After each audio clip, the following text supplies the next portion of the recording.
عارف المعنى الحرفي لكلمة أستاذة في رمي البلا؟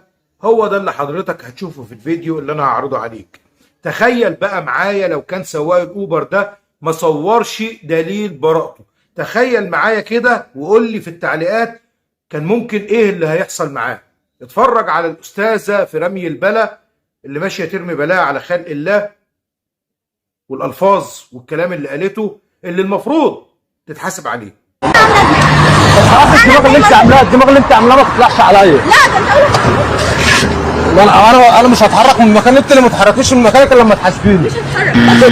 مش تحت جزمتي. طب ماشي خلاص. لا مش هحاسبك لما تخش الناس هتيجي اللي بعد. طب خلاص ماشي، يلا اطلبي النبضه، انا هطلب لك النبضه دلوقتي.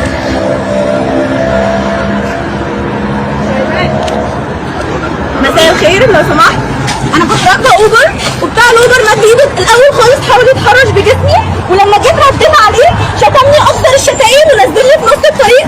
بقول له اطلب لك الحكومه، قال لي بقول لحضرتك لو سمحت انا شايفاك كده في قلب الحدث. تمام انا عندي، طيب لو سمحت بعد اذنك انا عندي كوبري محور جهاز السلام. تمام بالظبط عند دخلة العرض. كنت راكبه اوبر انا واختي، سواق الاوبر قاعده مشغله اغاني، حاول يمد ايده ناحيه جسمي. لما جيت رديت عليه انا شتمني شتيمه مش كويسه. تمام قلت له اطلب لك الحكومه، قفلني في العربيه بطريقه مهانه وقله ادب ومد ايد، وقال اطلبي لي الحكومه وشتمني انا والحكومه. ماشي والثالث مش همشي. بعد اذنك ما تمشيش بيك على العربيه. بعد اذنك همشي قلت لك دلوقتي. والله ما تحرك. انا عايزه اكمل كده جوه. انا راجل الحمد لله. يلا طب انا بقول لك مش طب ابعت لك محمد اخوك. لا اطلعي البيت بس تجيبي لي بس البطاقه، ما حدش يعرف انا فين. اطلعي البيت بس تجيبي لي البطاقه. انا مش عايزه اخويا يتحبس وانا كده، انا هحبسه وانا قاعده احط رجلي عليه. هحبسه لك حتى ما يتخيلهاش. اقول لك على حاجه؟ لا يلا اقسم بالله العظيم عارفه عايزه اقول لك بس اللي انا هعمله بس تمام. امشي امشوا. انت عارفه انا بقول لك ايه صح؟ امشي. طيب تجيبي لي بطاقتي في ثانيه كاني بعمل اي حاجه في البيت. يلا.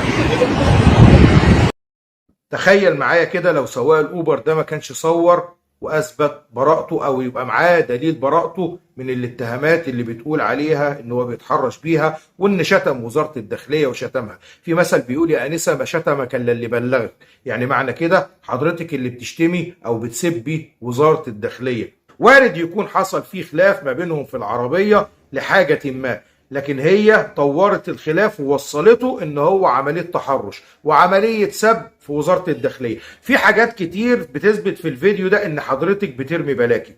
اول حاجة الالفاظ اللي حضرتك عمالة تقوليها دي مش الفاظ واحدة، يعني معلش يعني دي حاجة. تاني حاجة حضرتك في لقطة من اللقطات ساعة ما كلمتي النجدة عملتي حركة بالميدل فينجر استهزاء ان انت بتلبسي الراجل في حيطة. تالت حاجة ادعاء التحرش وانك تخربشي نفسك على اساس ان هو الراجل مد ايده عليك. الله اعلم ايه اللي حصل في العربيه او ايه الخلاف اللي دار، لكن ما توصلش ان احنا نرمي بلا لدرجه ان احنا ممكن نودي بني ادم ورا الشمس لولا ستر ربنا سبحانه وتعالى ان الراجل صور كذب ادعائك. ومش عارف اقول ايه. اللي تقف بالمنظر ده وتتكلم بالطريقه دي والالفاظ دي تبقى على لسانها، حد هيصدقها؟ لما تبقى دي طريقتك وده اسلوبك مع الناس ده هيتقال عليكي ايه؟ في حاجات كتير وعلامات استفهام في تعاملنا مع الناس. ليه بنرمي بلانا على خلق الله؟ ليه ممكن توصلي بني ادم ان هو يتاخد ويتحبس ويتبهدل عشان خاطر خلاف ما حصل ما بينكم في العربيه على اغاني انت مشغلاها مش عاجبه قعدتكم مثلا، فتوصليها ان هو بيمد ايده حضرتك عليك ازاي؟ انت قاعده انت وصاحبتك ورا، خلاص الراجل هيلف ورا ويمد ايده، يعني حتى في بلاغك بترمي بلا مش بمعلمه كمان. ليه تعملي كده؟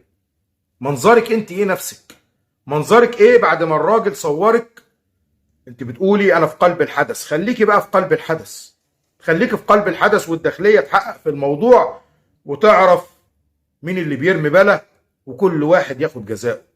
بلاش نفتري على خلق الله.